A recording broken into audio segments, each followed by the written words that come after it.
Shalom Ouvracha. Je voulais vous raconter une histoire, vous faire part d'un témoignage que j'ai entendu de la personne qui a vécu cette histoire. Je veux parler d'un de mes maîtres, le Rav Moshe Butchko, qui nous a raconté l'histoire suivante.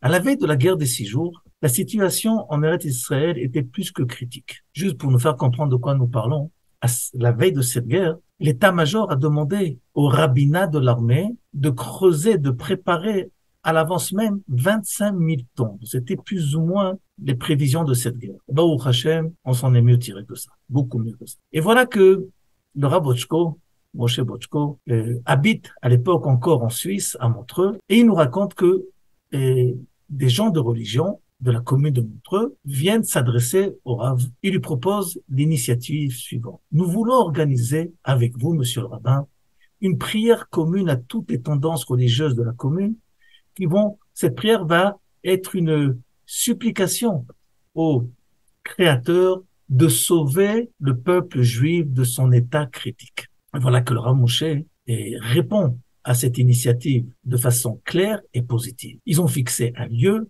un jour, une heure, mais Baruch Hashem, ça leur a pris beaucoup plus de temps de préparer cette prière en commune, cette manifestation, que de finir la guerre en 6 jours en Eretz Israël. Et voilà qu'à ce moment-là, le Rav Moshe a une idée extraordinaire. Il va proposer à ses confrères de ne rien annuler, de laisser tout en place, le lieu, le jour et l'heure, et de transformer cette prière de supplication en prière de remerciement. Nous allons remercier le Créateur d'avoir sauvé le peuple juif de cette menace terrible. Et voilà qu'à ce moment-là, il raconte qu'il se confronte à un silence inexplicable.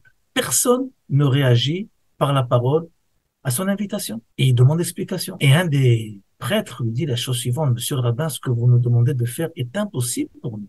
Je ne comprends pas. Pourquoi? C'est impossible de remercier ce Dieu dont, à propos duquel il y a quelques jours, vous voulez lui demander de nous sauver. Maintenant, qui nous a sauvés, il faut le remercier.